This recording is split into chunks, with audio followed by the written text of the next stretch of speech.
Amin. Beri tepuk tangan dong yang dahsyat buat Tuhan Yesus. Sebelum duduk, sebelum duduk. Coba bilang kiri kanan, katakan begini. Kamu kok keren banget sih hari ini gitu ya. Keren banget. Oke, silakan duduk saudara terkasih. Senang bisa ketemu dengan saudara di ibadah pada hari ini. Semua kabarnya luar biasa. Siapa yang hidupnya sangat diberkati Tuhan, angkat tangan. Yes. Siapa yang percaya berkat kita hari ini dibandingin berkat besok akan terus bertambah-tambah. Lambaikan tangan. Haleluya, karena kita percaya masa depan kita gemilang. Yes Lord. Saudara terkasih, tahukah kita bahwa panggilan utama kita adalah untuk pergi ke tempat-tempat yang Tuhan suruh. Tuhan mau setiap saat kita taat kepada Dia. Tuhan mau setiap saat hidup kita itu melakukan apa yang Dia inginkan untuk kita lakukan. Tuhan mau hidup kita untuk memuliakan Dia. Tuhan mau hidup kita untuk menyenangkan hati Dia. Tetapi sayangnya saudara terkasih, banyak kita melangkah justru bukan ke tempat-tempat yang Tuhan mau. Kita melangkah ke tempat-tempat yang kita mau.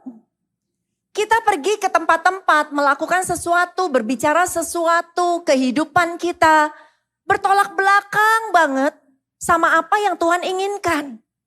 Dan hari ini kita mau belajar bagaimana kita bisa taat dengan Tuhan. Karena ketidaktaatan kita ternyata akan mencelakakan kehidupan kita. Kita mau belajar dari seorang tokoh di dalam Alkitab yang bernama Yunus.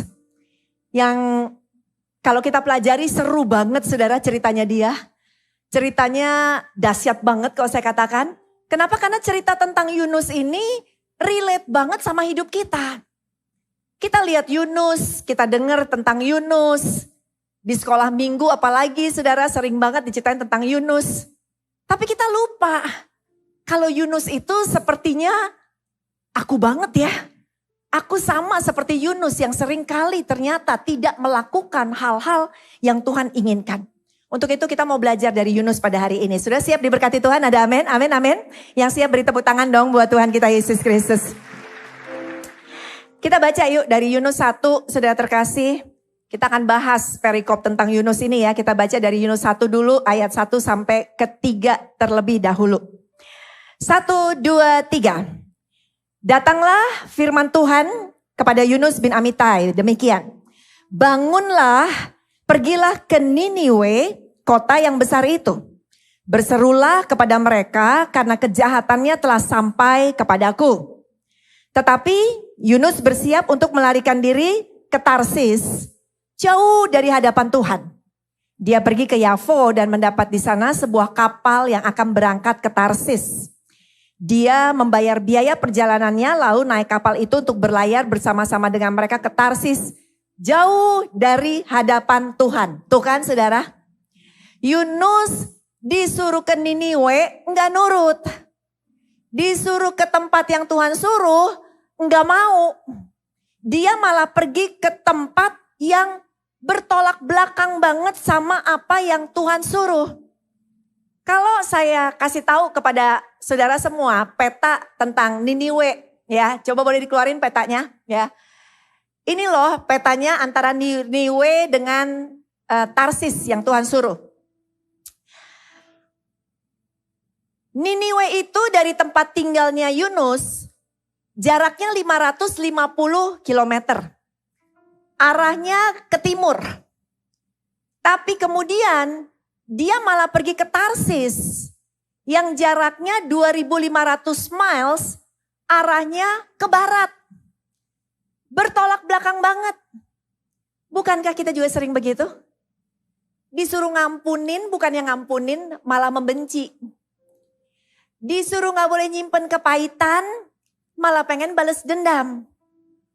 Disuruh melayani, malah kabur, gak kepengen melayani. Disuruh ke gereja, malah enak hari Minggu santai-santai main golf. Banyak kita sering melakukan apa yang Tuhan tidak suruh. Nah si Yunus ini kan ceritanya tinggalnya di Gabheter namanya. Itu dari situ dia harus pergi ke kota pelabuhan. Nah waktu dia pergi ke kota pelabuhan, saya kasih tahu gini aja deh. Kalau misalnya di Indonesia, di Surabaya, Anda tinggal di Surabaya. Tuhan suruh pergi kira-kira ke NTB, Nusa Tenggara Barat. Kurang lebih saya cari yang jaraknya mirip-mirip seperti ke Niniwe. Itu jaraknya sekitar 800 kilometeran. Tapi Anda bilang gak mau Tuhan ke NTB. Gak kepengen ikutin kata Tuhan. Lalu Anda pergi malah ke arah kebalikannya, ke Aceh. Dan tahu gak di Aceh itu jaraknya ternyata 4.000 kilometer. Sekitar 5 kali lipat dari apa yang Tuhan suruh. Maksudnya apa sih? Maksudnya begini ya. Kenapa si Yunus gak mau pergi ke Niniwe? Dia punya alasan. Pertama, orang Niniwe itu isinya adalah orang-orang yang jahat. Orang di Niniwe itu isinya bukan cuma orang-orang yang jahat. Tetapi mereka kalau udah habis ngebunuh orang, mayatnya digantung-gantungin. Jadi pertama-tama dia ketakutan. Ngapain aku ke sana kalau sampai aku bilang, "Hei Niniwe, bertobatlah." Kalau diterima. Kalau sampai gak diterima, kemudian aku dibunuh, kemudian aku digantung, gak mau banget kata dia. Dan kedua alasannya adalah apa? Kenapa dia tidak mau pergi ke Niniwe? Karena dia gak mau pergi, dia itu harus keluar dari zona nyamannya dia. Dia gak mau dong. Dia pengen milih apa yang dia inginkan, bukan apa yang Tuhan inginkan. Dalam hidup kita, bukankah kita juga seperti begitu? Kita itu sering gak kepengen keluar dari zona nyaman. Tuhan suruh kembaliin perpuluhan. Aduh Tuhan, gak mau dong uang-uang aku, ya kan? Tuhan bilang apa? Suruh baca Alkitab. Jangan main TikTok mulu, ya kan? Jangan nonton Reels terus. Baca Alkitab 3 menit udah capek. Nonton Reels 3 jam gak capek-capek, ya kan? Kita gak mau. Kenapa? Karena keluar dari zona nyaman kita. Siapa di sini yang hidupnya masih benci orang? Tuhan bilang apa? Suruh ngampunin orang yang kita benci. Oh gak mau Tuhan. Gak bisa Tuhan, dia tuh jahatnya udah super-super. Kalau aku ngampunin dia, enak di dia dong Tuhan. Dia jahat, dia udah macem-macem, kenapa dia terima pengampunan daripada aku? Nah seringkali kita seperti begitu. Kita gak mau keluar dari zona nyaman kehidupan kita. Lalu kita sering tawar-tawaran sama Tuhan. Kita bilang, jangan deh Tuhan, perpuluhannya bulan depan aja. Bulan ini soalnya masih ada keperluan Tuhan, entar-entar aja ya. Kita nawar sama Tuhan. Kita nego sama Tuhan. Yunus gak mau pergi ke Niniwe, kenapa? Karena dia berpikir gini, Tuhan, orang Niniwe kan jahat banget. Kalau aku bilang, hei bertobatlah, terus mereka bertobat, enak di mereka dong Tuhan. Udah jahat harusnya ke neraka kan Tuhan. Sekarang mereka bertobat, mereka akan masuk ke surga. Nggak terima, kata Yunus. Bukankah kita juga sering gitu? Kita disuruh ngedoain orang yang jahat sama kita. Kita nggak terima. Nggak mau Tuhan, enak di dia dong. Ngapain aku doain? Aku maunya yang kalau jahat biar dia masuk neraka Tuhan. Jangan sampai dia masuk surga. Orang udah kejem begitu, orang udah sadis begitu, biar aja mati sekalian. Seringkali kita kayak gitu. Satu kali saya habis khotbah di sebuah gereja. Di pintu keluar, seorang ibu nyamperin saya dan bilang, Pastor Livi, boleh ngedoain bentar? Oh boleh Bu, boleh. Terus dia minggir, terus dia bilang gini, Bu Livi tahu suami saya selingkuh. Oke, saya doakan. Tahu gak Bu, suami saya tuh mata keranjang. Terus selingkuhnya sama cewek masih muda. Cewek ini mata duitan, kata dia. Oke Bu, iya kan Bu Livi. Dan mata-mata ketemu jadi apa? Jadi mata-mata, saudara terkasih ya. Dan kemudian saudara, saya bilang ya udah kita doakan. Bagus Ibu masih mau terus mendoakan. Iya, saya selalu doakan kok Bu, saya selalu doakan. Supaya pas mereka pacaran berdua, naik Mercy suami saya, lewatin rel kereta api, ketabrak kereta, kata dia. Wah gak boleh Bu, ya kan? Ya itu doanya gak boleh. Nah banyak kita gak mau ngikutin kata Tuhan. Kenapa? Karena keluar dari zona nyaman kita, keluar dari keinginan kita. Tetapi Tuhan suruh kita untuk tetap melakukan apa yang Tuhan mau. Ada amin saudara? Taat aja, beri tepuk tangan yuk buat Tuhan kita Yesus Kristus.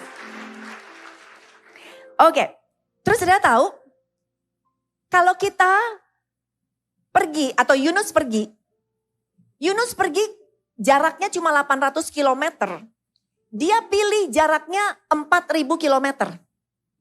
Berarti apa? Harga tiket untuk pergi ke jarak dekat, katakan 1 juta, dia malah pergi ke tempat yang jaraknya 5 kali lipat, 5 juta. Tahukah kita? Kalau kita gak mau taat nih sama Tuhan, ada harga yang harus kita bayar. Harganya gak murah. Harganya seringkali 5 kali lipat. Satu kali ketika kami baru merintis pelayanan, om saya cukup diberkati Tuhan. Dia datang, kemudian dia lihat saya, dan saat dulu saya sebelum menjadi hamba Tuhan, saya juga kerja sekuler, saudara. Saya tinggalkan pekerjaan sekuler saya, dan dia terpesona, dia katakan, wah Levi, kamu udah gak kerja lagi? Udah enggak om, panggilan Tuhan untuk hidup saya disuruh melayani Tuhan. Wow luar biasa ya, kata dia. Terus berarti kamu hidup dengan iman? Iya om, hidup dengan iman, saya bilang. Tapi saya punya Tuhan yang besar. Dia tergerak. Om saya bilang, om mau kasih sumbang untuk pelayanan kamu sekian juta. Wah thank you om, thank you banget. Saudara terkasih, seminggu berlalu uangnya gak pernah datang. Sebulan berlalu uangnya gak pernah datang. Setahun berlalu uangnya gak pernah datang. 10 tahun berlalu uangnya gak pernah datang. Tapi kita anak Tuhan gak boleh mengandalkan manusia. Kita tahu mengandalkan manusia kita bisa kecewa. Ada amin saudara? Manusia boleh janji sama kita. Mungkin dia bisa lupa sama janjinya. Tapi andalkan Tuhan. Karena Tuhan kalau berjanji dia tidak pernah lupa janjinya. Dia ingat janjinya. Dia selalu tepati janjinya. Saya dapat telepon dari istri om. Istrinya bilang apa? Liv, om mau ketemu sama kamu. Oh jadi inget kan? Ya kan janjinya dia dulu ya kan? Oh iya di mana tante? Di rumah sakit. Datanglah ke rumah sakit. Saat datang ke rumah sakit om udah terbujur. Bukan terbujur kaku, belum mati sebenarnya. Om udah di atas tempat tidur lemes banget. Om ketemu dan om berkata, Lev, dia bilang, om mau kasih janji om 10 tahun yang lalu, kata dia. Kamu tahu, om kena sakit penyakit. Om udah berobat ke Singapura, om udah berobat ke seluruh dokter di Indonesia. Bahkan om udah berobat ke Amerika, dia bilang gitu. Nggak sembuh-sembuh juga. Harga pengobatannya mahal banget sampai MM-an. Dan Tuhan ingatkan om bahwa om pernah janji sama kamu untuk kasih sekian juta. Dan sekarang om kasih uangnya, kata dia. Sudah lihat, cuma gara-gara Tuhan taruh di hati dia untuk bantu pelayanan saat dulu.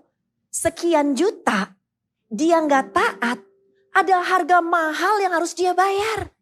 Kalau saja saudara terkasih, om itu mungkin memberikan saat itu apa yang Tuhan suruh, dia mungkin nggak keluar rugian keuangan yang ruginya sampai MM-an. Kita juga sama. Banyak di antara kita sering disuruh sama Tuhan. Di dalam hati kita Tuhan bilang bantu si A, bantu si B. Kamu diberkati bisnis kamu, bantu mungkin pembangunan gereja, bantu. Tapi kita pegangin itu uang. Kita gak taat. Kita gak mau nolong orang lain dengan kekayaan kita. Kita gak mau memberkati orang lain dengan kekayaan kita. Seringkali ada harga yang harus kita bayar. Yaitu kerugian di dalam kehidupan kita. Dan kalau kita ngerti ini ada kerugian, ayo taat aja sama Tuhan. Belajar jadi anak-anaknya yang taat. Karena anak-anak Tuhan yang taat akan dibawa kepada tempat-tempat yang bernama kemenangan. Akan dibawa kepada Tuhan tempat-tempat yang bernama promosi daripada Tuhan. Taat aja saudara. Lalu saudara ya kita lanjut lagi Yunus. Makanya saya bilang saya senang banget dengerin Yunus. Karena saya pikir relate banget ya sama aku kalau aku gak taat juga kayak begitu ya. Kita lanjut di dalam ayat ketiga dan keempat. Tetapi Yunus bersiap untuk melarikan diri ke Tarsis jauh dari hadapan Tuhan. Dia pergi ke Yafo dan mendapat di sana sebuah kapal yang akan berangkat ke Tarsis. Dia membayar biaya perjalanannya, kita udah bahas tadi dia bayar mahal. Lalu naik kapal itu untuk berlayar bersama-sama dengan mereka ke Tarsis jauh dari hadapan Tuhan. Nah kalau kita nggak taat apa yang terjadi ya ayat lanjutnya. Tetapi Tuhan menurunkan angin ribut ke laut. Lalu terjadilah badai besar sehingga kapal itu hampir terpukul hancur. Awak kapal menjadi takut. Masing-masing berteriak-teriak kepada Allahnya. Dan mereka membuang ke dalam laut segala muatan kapal itu untuk meringankannya. Nah, dengerin saudara. Akibat dari ketidaktaatan apa? Tuhan kirim angin ribut. Kapal itu kena angin ribut. Dan ternyata semua yang ada di dalam kapal, saudara terkasih, harus buangin barang-barangnya. Dalam hidup kita gimana? Kalau ada seorang ayah yang gak taat, mungkin dia berzina, mungkin dia meninggalkan keluarganya. Ada seorang ibu yang gak taat, ya kan? Mungkin dia melakukan dosa di dalam kehidupan dia. Ada seorang anak yang gak taat, bandel, narkoba. Tahukah kita akan terjadi badai? Badai bukan karena Tuhan jahat. Badai sebenarnya adalah untuk memperingati daripada Yunus, supaya Yunus ingat untuk balik arah. Banyak kita waktu mengalami badai di dalam kehidupan kita akibat ketidaktaatan kita. Anda disuruh mengampuni gak mau ngampunin, Anda disuruh bertobat gak mau bertobat, Anda suruh berhenti dugem gak mau dugem, Anda masih berhubungan seperti suami istri padahal belum menikah, saudara. Tuhan kirim badai, Tuhan kirim teguran. Badai itu awalnya gak langsung badai. Badai itu selalu diawali dengan angin terlebih dahulu. Angin mulai kenceng, angin mulai kenceng. Kita mulai merasa kok kayaknya gak enak ya, kok kayaknya gak enak ya. Harusnya kalau Anda udah mulai ngerasa ada sesuatu yang gak sejahtera dalam kehidupanmu, cepetan balik lagi. Cepetan keluar dari ketidaktaatan kita dan kembali taat kepada Tuhan. Kenapa? Karena akibatnya bukan cuma kita yang dirugikan.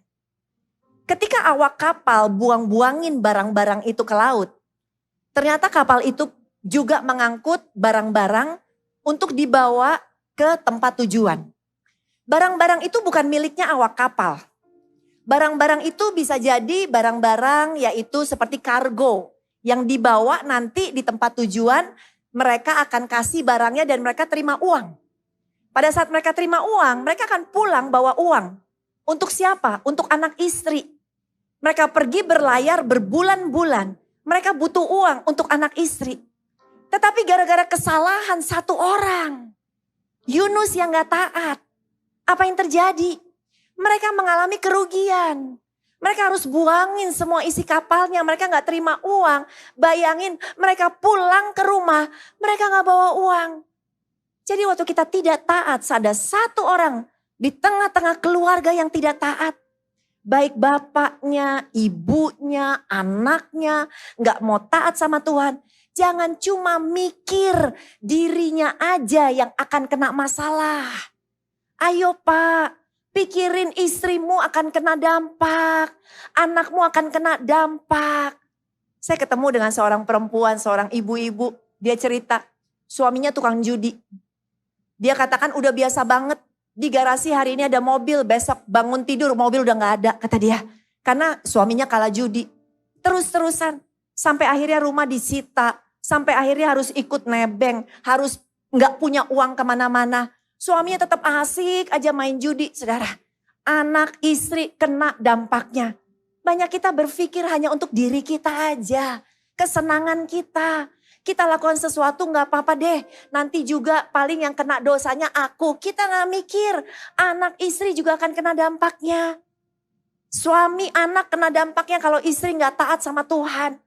Anak-anak kalau gak taat sama orang tua, kena dampaknya juga. Saya kenal seorang ibu juga. Anaknya narkoba, saudara. Dan udah dinasehatin berkali-kali, ayo berhenti narkoba, ayo berhenti narkoba. Dan ibu udah bilang, di rumah udah biasa banget kehilangan sesuatu. Mulai dari remote AC hilang, sampai tabung gas hilang. Karena anaknya colongin semua barang-barangnya. Mamanya nangis sampai air mata udah kering katanya. Supaya anaknya bisa baik, bisa bertobat. Akhirnya seisi keluarga menderita gara-gara satu anak tidak taat. Saudara terkasih, saya mau kasih tahu. Sebelum Anda memutuskan sesuatu di dalam kehidupanmu yang keluar dari ketaatanmu kepada Tuhan, jangan cuma pikir hasilnya buat dirimu sendiri. Ingat, engkau masih punya keluarga, engkau punya mama, engkau punya papa, engkau punya pasangan hidup, engkau punya anak-anak. Mereka pun akan mengalami yang namanya kerugian. Pikirkan matang-matang sebelum kita melakukan hal-hal tersebut. Ada amin saudara? Yuk beri tepuk tangan dulu yuk buat Tuhan kita Yesus Kristus. Sambung lagi ya. Tetapi Yunus telah turun ke dalam ruang kapal yang paling bawah dan berbaring di situ. Lalu tertidur dengan nyenyak. Kok bisa sih? Ini kapal lagi kena gelombang. Ini kapal kena angin ribut. Tapi kok bisa-bisanya Yunus turun ke tempat paling bawah tidur nyenyak. Tahukah kita? Pada saat kita udah mulai gak taat sama Tuhan, kerohanian kita akan mulai turun ke bawah. Gak taat dikasih tahu makin turun. Gak taat lagi makin turun. Bulan depan gak mau taat lagi makin turun. Dan akhirnya spiritual kita, kerohanian kita seperti orang tidur. Dosa udah gak menakutkan lagi buat kita. Badai udah gak menakutkan lagi buat kita. Saudara, tahukah kita di awal kita berbuat dosa, dosa itu bagaikan bau seperti sampah. Kita cium baunya, aduh gak enak ya ada bau sampah. Misalnya Anda pergi ke restoran, duduk di sebelah tempat sampah. Anda akan gini, aduh gak enak banget ya di sini ada bau sampah. Yuk pindah. Tapi kalau Anda gak pindah-pindah, Anda tetap ada di sebelah tempat sampah, 5 menit, 10 menit ada di tempat sampah itu, di dekat tempat sampah itu. Anda udah gak cium lagi baunya. Anak-anak saya sering pelayanan kepada pemulung, saudara. Dan di Jakarta itu ada satu tempat yang namanya Gunung Sampah. Anak-anak saya kalau datang ke sana udah pakai masker, udah pakai sapu tangan ditutup, ada minyak wanginya, saudara. Karena begitu turun mobil aja, bau sampahnya udah gak enak. Kemudian mereka masuk ke desa itu, ke tempat-tempat pemulung itu, saudara, di antara sampah-sampah. Saudara tahu, anak-anak pemulung yang dilayani oleh mereka di sekolah minggu itu, saudara, tidak ada satupun yang ngerasa kebauan. Semua santai, semua gak ada yang pakai masker, semua gak ada yang tutup hidungnya. Kenapa? Udah biasa dengan bau sampah. Kalau kita di awal dosa, enggak segera lari meninggalkan dosa itu, lama-lama kita udah gak cium lagi bau dosa. Kita udah biasa sama dosa. Kita udah biasa untuk hidup bersama. Saya ngelayanin kaum perempuan, saudara, kebanyakan pelayanan saya kaum wanita.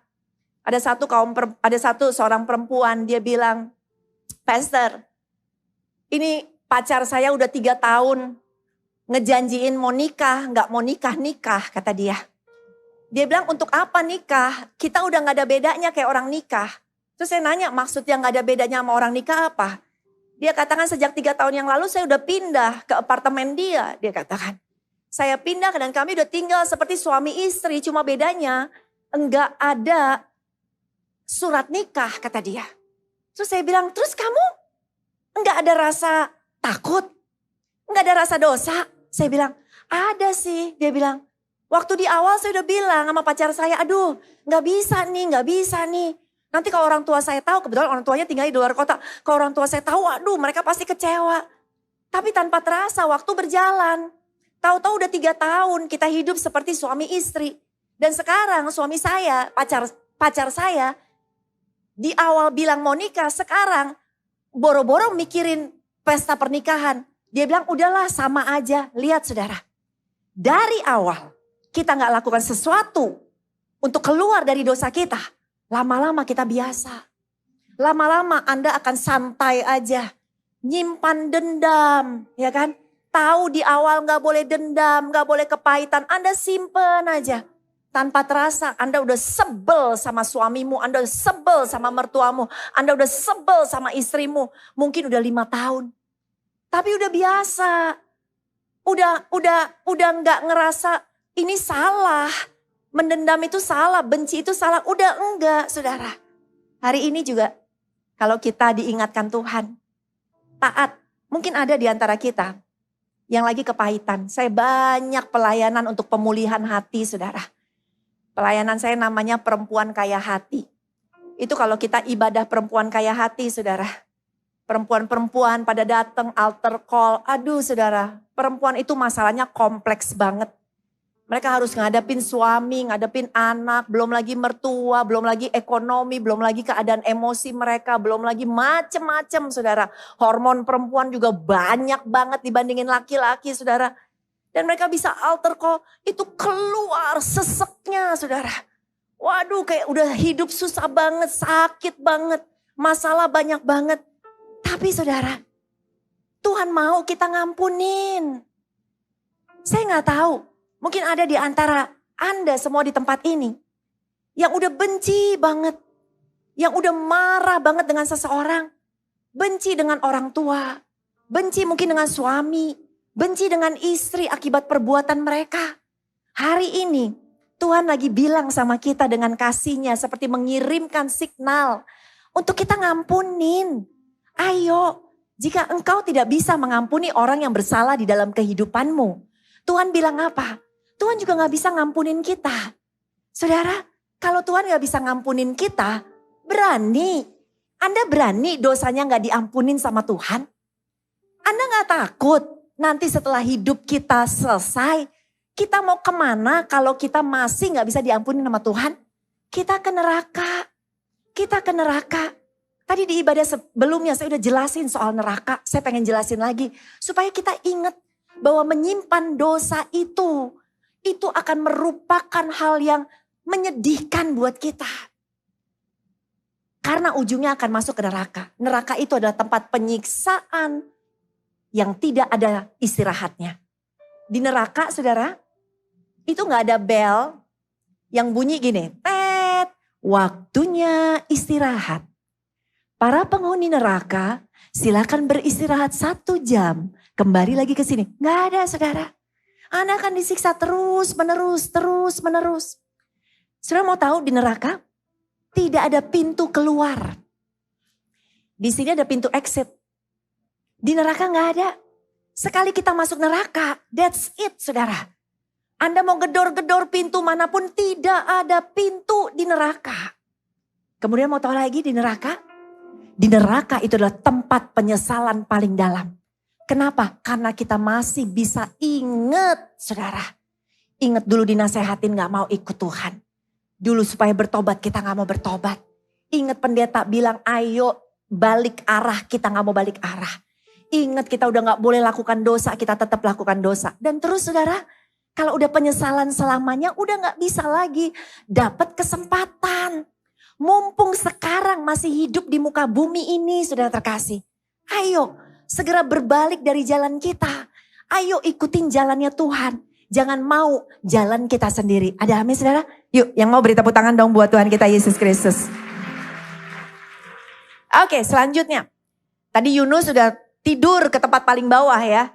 Orang yang udah kelamaan dosa saudara terkasih. Akhirnya dosa udah gak bau lagi. Tetapi saya mau kasih tahu loh Tuhan tuh baik banget.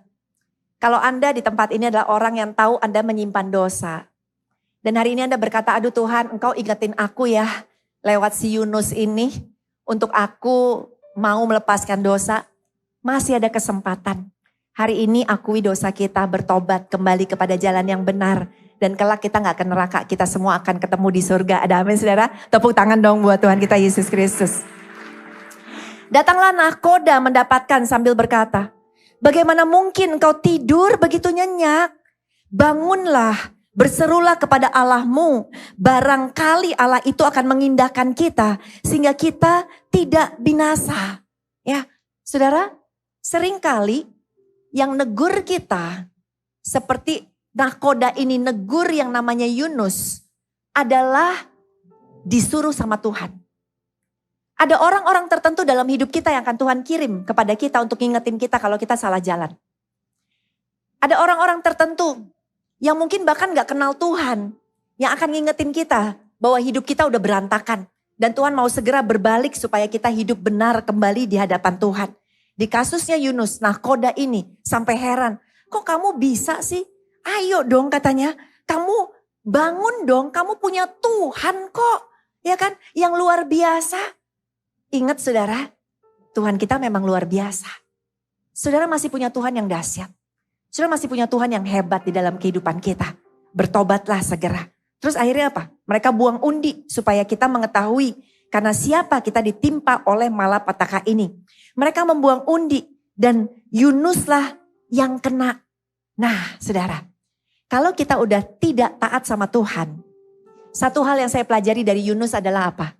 Mau dia pergi kemanapun juga, roh Allah ada di sana. Anda mau jahat, Anda hari ini adalah mungkin seseorang yang tidak setia. Roh Allah mengejarmu. Anda mungkin seorang penipu, saya mau katakan roh Allah mengejarmu. Anda mungkin adalah seorang perempuan yang udah bergaul gak benar, udah aborsi berkali-kali. Saya mau katakan roh Allah mengejarmu. Anda mungkin adalah seorang yang belum menikah tapi udah melakukan hubungan suami istri. Roh Allah mengejarmu. Anda mungkin seorang yang udah gagal di dalam kehidupanmu. Roh Allah mengejarmu. Tuhan sayang sama kita. Tuhan mau kita tetap hidup benar di hadapan Tuhan. Jangan sia-siakan kesempatan yang Tuhan berikan pada hari ini. Untuk sekali lagi kembali kepada jalan yang benar. Amin saudara. Yuk kita kasih tepuk tangan yuk buat Tuhan kita Yesus Kristus. Kemudian saudara kalau kita lanjutkan kisahnya Yunus ya kan. Akhirnya apa yang terjadi? Tuhan baik banget. Tuhan akhirnya kirim setelah Yunus dibuang. Tuhan kirim ikan yang besar. Dan Yunus masuk ke dalam perut ikan. Selama 3 hari dia ada di dalam perut ikan.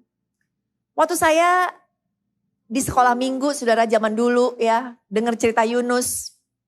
Saya ngebayangin enak banget ya tinggal di perut ikan. Karena saya pernah lihat gambar kartun, Yunus ada di perut ikan itu lagi ngapain? Lagi masak ikan saudara, lagi ada api unggun dia lagi masak ikan. Wah asik banget ya. Tapi mau tahukah? Sesungguhnya ada di perut ikan gak enak. Di dalam perut ikan gelap. Di dalam perut ikan sempit. Bau saudara. Di dalam perut ikan bentar-bentar kalau dia buka mulutnya air laut masuk. Yang namanya rumput laut masuk. Belum lagi mungkin binatang-binatang kecil yang gigit-gigitin Yunus. Itu namanya perut ikan. Saudara, pada saat Yunus tahu dia udah bikin salah. Dia dibuang ke laut. Kemudian Tuhan tolong dia dengan yang namanya ikan besar. Saya mau katakan cukup berhubungan sama kita. Pada saat kita bertobat saudara, jangan berharap kita tiba-tiba kembali mendapatkan kepercayaan. Gak, perlu waktu perut ikan saudara. Pada saat mungkin Anda udah berbuat salah kepada keluargamu, seorang suami mungkin yang udah meninggalkan istrimu. Mungkin kau bertobat, engkau balik, jangan engkau berharap istrinya manis. Wah luar biasa, aduh papa. No, mungkin istrimu marah. Mungkin istrimu masih perlu waktu untuk healing. Masih perlu waktu untuk mengobati lukanya. Artinya begini, sekalipun kita udah bertobat. Kita misalnya nyolong uang di kantor. Akhirnya diampuni saudara. Ada proses lagi saudara terkasih. Ada masa gelap lagi, tetapi masa gelap ini bukan masa gelap yang akan membuat kita jatuh. Tetapi justru masa gelap ini adalah persiapan supaya kita mendapatkan promosi baru di hadapan Tuhan. Ada amin saudara? Jadi ayo, jangan takut untuk berbalik. Jangan takut saudara untuk datang kepada orang yang mungkin udah kita lukai, yang udah kita bikin salah. Kita datang kembali kepada mereka dan terima resikonya. Kalau emang ada resiko yang harus kita tanggung, terima. Banyak kita berani bikin dosa, gak berani mau nanggung resikonya. Tapi waktu kita hadapi bersama dengan Tuhan, kita terima resiko apapun yang boleh terjadi di dalam kehidupan kita, sudah terkasih. Kita percaya Tuhan selalu buka jalan, Tuhan selalu jawab doa kita melebihi daripada apa yang kita minta. Hari ini banyak di antara kita yang gagal. Banyak di antara kita mungkin bahkan ada di dalam penjara. Karena udah lakukan sesuatu yang merugikan keluarga kita. Suami-suami mungkin sudah banyak yang salah jalan. Istri-istri mungkin juga salah jalan. Anak-anak salah jalan. Dan kita ngerasa apa masih bisa diterima sama keluarga kita. Saya mau mengatakan kasih Allah begitu besar. Kasih Allah luar biasa. Sekalipun mungkin keluarga kita di awalnya tidak bisa terima kita. Jalani aja dengan ucapan syukur. Karena kita tahu berputar balik dari jalan yang salah menuju kepada jalan yang benar. Maka akan terjadi revival di tempat itu. Amin saudara. Ketika akhirnya Yunus, dia balik lagi. Dia tahu dia udah bikin salah. Kedua kalinya Tuhan suruh dia sekarang pergi ke Niniwe. Dia pergi ke Niniwe. Dan apa yang terjadi pada saat dia berangkat ke Niniwe? Dia memberitakan firman Tuhan seperti yang Tuhan suruh. Di Niniwe terjadi kebangkitan besar. Di Niniwe terjadi revival yang luar biasa. Kalau saudara semuanya di tempat ini mau berbalik dari dosa-dosamu, kembali lagi kepada jalan yang benar, saya yakin saudara, revival, pemulihan, berkat Tuhan yang besar, mujizat akan terjadi di dalam kehidupan kita. Jangan buang waktu lagi, taati Tuhan hari ini. Katakan kepada Tuhan, Tuhan aku mau taat. Enggak taat itu rugi banget. Enggak taat itu bukan saja menghancurkan diriku, tetapi menghancurkan seluruh keluargaku. Tetapi orang yang taat, bukan saja kelak berkat akan terjadi dalam hidup dia, kita akan melihat bahwa berkat itu juga akan terjadi kepada keluarga kita, kepada lingkungan kita, rumah tangga kita, pekerjaan kita, semuanya akan dipulihkan oleh Tuhan. Yang mau beri tepuk tangan yuk buat Tuhan Yesus Kristus. Mari kita bangkit berdiri saudara. Kita tutup dalam doa. Terima kasih Tuhan. Tuhan Yesus benar Bapa, seringkali dalam hidup kami tuh gak taat. Kami disuruh melakukan hal-hal yang Tuhan sukai. Justru hal-hal yang tidak Tuhan sukai itu yang kami lakukan. Kami tahu Tuhan gak mau kami berbohong. Tapi sampai hari ini kami masih berbohong. Kami masih bohongin istri kami masih bohongin suami kami masih bohongin orang tua kami masih bohongin orang-orang lain. Tuhan, mungkin ada di antara jemaat-Mu Tuhan saat ini yang berkata, yes Lord, aku ini lagi ada di jalan yang salah. Aku tahu bukan ini yang Tuhan suruh, tetapi ini yang aku lakukan. Kalau Anda adalah orangnya, hari ini saudara terkasih, Roh Allah ada di tempatmu sekarang. Dan Roh Allah membawamu balik kepada jalan ketaatan. Apapun ketidaktaatan yang Anda kerjakan. Mungkin ada di tempat ini juga. Yang Anda tahu Anda begitu kotor berdosa. Anda begitu menjijikkan mungkin dengan dosa-dosamu. Hari ini saudara terkasih. Taat saja dengan Tuhan. Taat saja dengan Tuhan. Hadapi semua resikonya. Karena engkau lihat ke depannya pemulihan besar akan menjadi bagian kehidupanmu. Terima kasih Tuhan, berkati seluruh jemaat-Mu ya Bapa. Biarlah kami semua di tempat ini menjadi jemaat-jemaat yang taat di hadapan Tuhan. Di dalam nama Yesus sama-sama kita katakan amin. Tuhan memberkati.